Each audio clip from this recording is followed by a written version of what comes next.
Hey, it is Weirding Wednesday. Welcome. It is Sarah Jane from Access Your True Nature.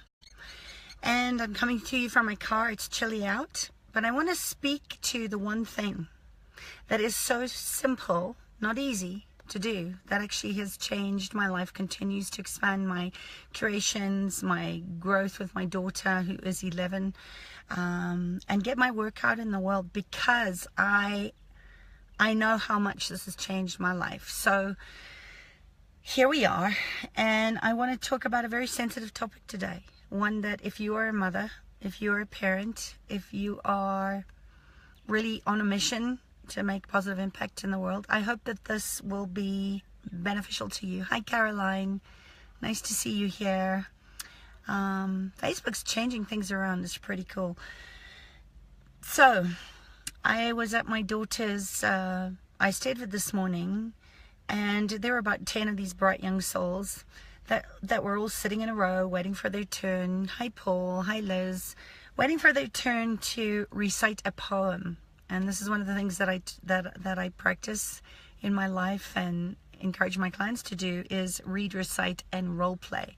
It's part of the training to really get comfortable in showing up in your authenticity, in your realness, without having to prepare yourself to exhaustion. And unlearning, I suppose, is the big message for this. Is how do you unlearn all this projection and expectation as a child? And let's face it, we're all children in adult bodies that are trying to find our way back to our true nature, back to our authentic truth. And looking at these bright sparks that were sitting there, and I could see the stress and I could see the tension, and I really recognized that part of myself that is in the judgment, that I want my daughter to do well, that I want her to be able to perform, and knowing that, when they come into life, they don't really give us back much. They don't do a lot, because in that first 7 years of their lives, they're really in this state of just being in their bodies, being in the new experience of the world, and how we want them to hurry up and grow up and do and achieve and live our unrequited dreams, which is not very fair. In fact, it's pretty much part of the trauma that I certainly have spent the last 5 decades of my life undoing and unlearning. And just watching, the one little guy that got up on stage, he was devastated. He was in tears afterwards, because he was living this thing that somehow he'd failed, that somehow he wasn't enough, that somehow, because he had to start over because he forgot his words or blanked out, or maybe his parents were just pushing so much intensity at them. Hi Ray, nice to see you. He lost his place, and I think in the process, it broke my heart to actually see how little joy there was. Children and animals are always showing us how to be present in our joy until they get it beaten out of themselves that they're not enough. 50% of teenagers are depressed. I think it's higher than that. 30% of kids before they reach their 20s have either thought about it or have tried to commit suicide. And 90% of my friends and my clients are in this constant struggle of, I'm not enough, I'm not thin enough, I'm not healthy enough, I'm not rich enough, I'm not successful enough, I'm not doing enough. And they forget how to be being, right? We forget, oopsie, I don't know what's going on here. We forget that we actually are enough.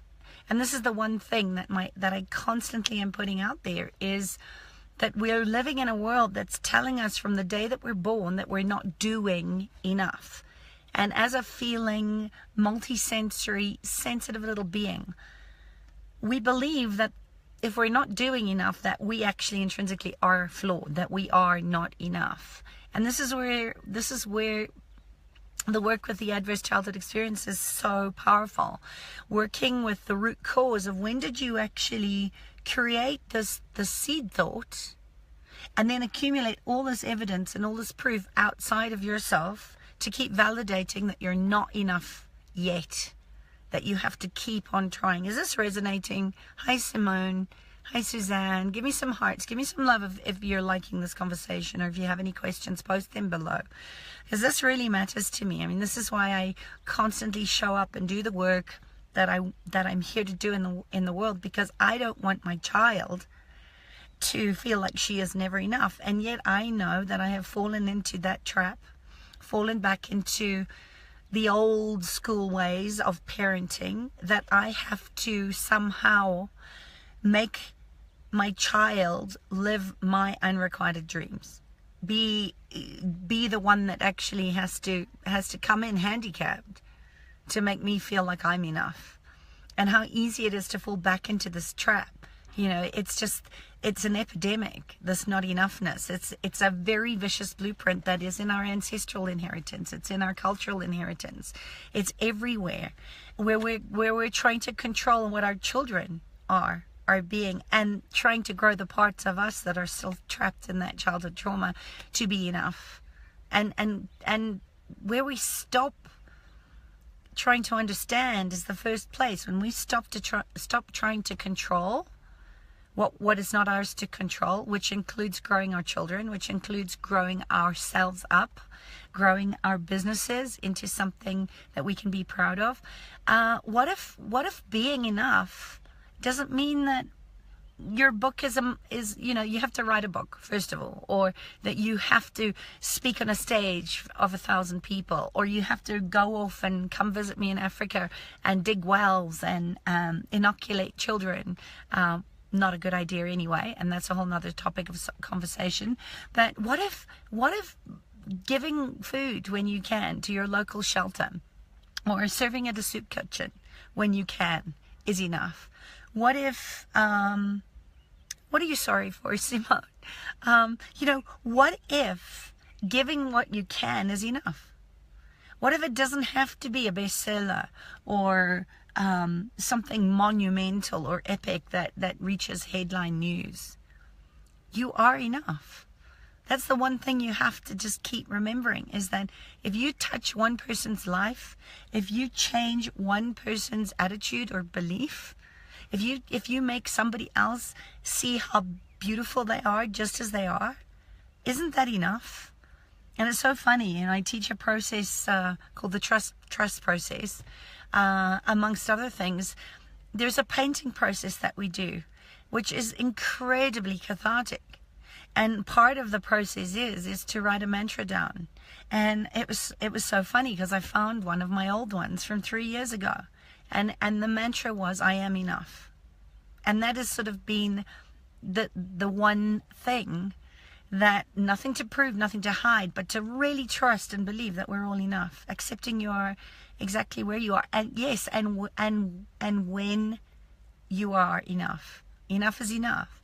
So, you know, I think the whole version of happiness is that your joy feels like you're moving toward your potential, your true nature. It's never abandoned you. We abandon the child parts that feel like they're never enough. We're the ones that are so desperate to struggle to change things, to make our kids be okay, to make sure our animals are healthy and happy and taken care of. But we're not asking ourselves, when is enough enough? And this is a question that I constantly ask myself. When is enough enough? And who can I ask to come and support me and hold me in a fierce, strong medicine to say enough already? Because we all get into these cycles, I certainly do, of addicted, perverted, obsessive, compulsive points of view about what enough looks like. You know, what if the outcome of your effort is that you can do anything and have no control? Be in the messy experiment. Enjoy the process. You know, when are we willing to give up the guilt of enjoying life, of having fun with our kids, of allowing them to be in a state of just being quiet, or being funny, or being silly, or being loud, or being noisy, and letting them enjoy being children, and allowing ourselves to let the childlike wonder that's within us be enough in that moment of whatever it is you're choosing. And if you're choosing to do nothing, let that be enough. Let that be enough. The comments are coming in here so quickly. How about teaching our children to be good, kind, caring souls to the universe, who in turn teach their children the same, and in time we have a beautiful... I love that. And trust that you are, Ray, in your own way. It starts with us. It starts with us knowing that we're enough, and trusting ourselves that enough is enough. You know, it's just like, this is what animals show us. When an animal is in their pure joy, you can feel it. They're not saying I'm not enough yet. They're just saying, in this moment, I'm wagging my tail and I'm saying, come, let's go play with the ball. Let's go play. When children are in their joy, you feel it. That's the gift that they are to us. You know, it's like, I'm enough in this moment, just as it is. There's no unrealistic expectations. There's no unrealistically high standards. And the world is saying, that's the fallout. When you know, grow up quickly. And this is, again, what I found myself in, this parental trap of the old paradigm of growing children, is they don't need us. We need to trust that they know that they're enough. We need to trust that they know when it's time to go to sleep.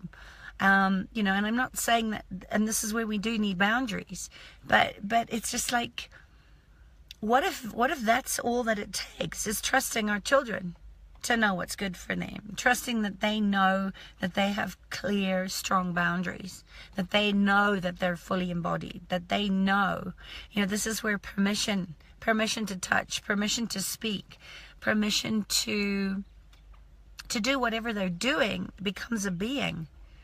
That right from the day they come up the birth canal, that we're actually asking them for permission. Do you want to be held? Do you want to just be in the presence of music or sound, the sound of my voice? Not touching when we're not being given permission to touch.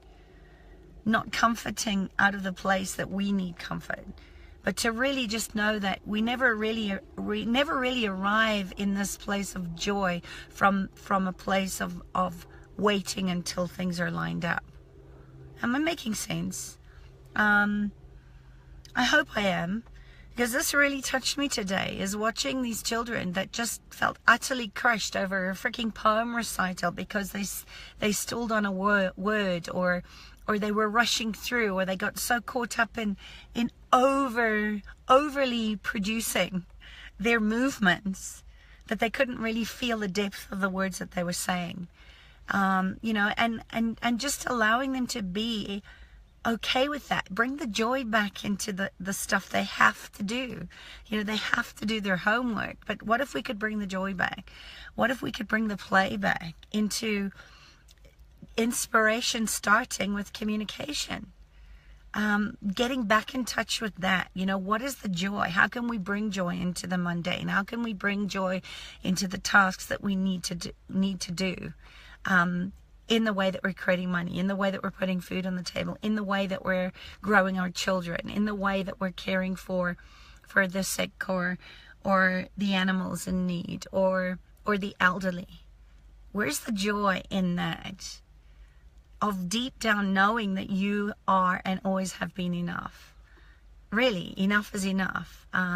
You are enough, and I want you to just deepen into trusting that. And how can you give yourself permission, give your body permission to show you, follow the impulse of your body. If your body's saying, take a break, go stretch, go get out in nature, curl up in bed and read a beautiful book that captivates your imagination, that allows you to dream bigger, and to feel better about where you are right now. What if you could just do that from a place of enoughness, and knowing when enough is enough? You know, where are you burning the candle on two ends? Where are you pushing your body to go to places where it needs to actually rest and catch up? This is what this huge eclipse has been telling us, is that the body is the physical body is the part that is the last to catch up to the mind. Would you be willing to know that it is enough to slow things down, to just allow yourself to take a breath, to push pause, to get out in nature, to touch the nature of your soul and your needs and your desires, and what your children are asking for you, and what your animals are showing you. They're our greatest teachers if we just slow down enough to listen. And that's probably been one of the biggest lessons as someone who's pretty impatient with wanting things to show up in a certain way, is to just let go of this expectation that I have to be somewhere else, or you know, listen to the birds, just being birds, just enjoying the sunshine. But what if we could just truly embrace the present moment from a place of, I'm allowing myself to have this moment of calm, clear presence. And going there. I'm going to be, I would love to invite you. Thank you for the hearts. Thank you for the love. It's such a simple message today. And I think sometimes I get carried away with the adverse childhood experiences and the trauma and the neuroplasty and the brain work and the big words of stuff. But what if it really is just as simple as saying enough is enough? I'm choosing to unhook. I'm choosing to know that even though the world looks pretty crazy right now, I am enough. I have enough. I am fully supported, and I'm showing up in the greatness of the gifts and the capacities and the resources that I have available to me to be as resourceful as I can, to be as peaceful as I can, and to invite myself into this beautiful, lighthearted energy of play. Some of the biggest, most beautiful creations and aha moments for me with my daughter especially have come from a space of this is enough. Just being in the same room. It's non-verbal. And there's a beautiful inspiration that sort of has a domino effect to everything around. People want to be around you. Animals want to be around you. Your children want to be around you when you stop pushing all this energy at them to say, you're not enough. You're not there yet. You haven't got it yet. You've got to do more. You've got to push more. Our children are beings. We are beings. We're not designed to be doing all the time. That's this man-made crap that we continue to struggle with and grow through because of the struggle. To actually look at where did I just move out of being and into this doing, that I have something to prove and something to justify the pleasure of joy without the guilt. So I'll leave it at that. Please join me tomorrow, 8 o'clock Central African time. I think we're on Zoom. It's going to be a beautiful conscious conversation with my beloved sister in turning fear into faith, into coming back into present moment, into returning to trust. We're going to be just open to a conversation around how we can transform and use these energies that are available right now. Yvonne de la Flor is an incredible, transcendental, very enlightened being that I'm honored to have in my life, and we're going to just get together on Zoom, open conversation. We'll be answering any questions that you have, and we'll be growing and learning and inspiring and just expanding the light that's within each one of us, because each of you have something beautiful to share, and we want to share what we know about turning fear into faith and just coming back to your true nature, coming back to trusting that you are enough. You are enough for yourself. You are enough for your body. You are enough for your children, and your children are enough for you. You are enough for your animals. You are enough for your business.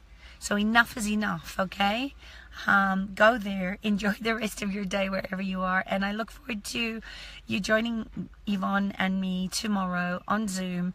I'll post a link to the registration page below this post, and I love you. So there you go. You are enough. Have a beautiful rest of the day. Bye.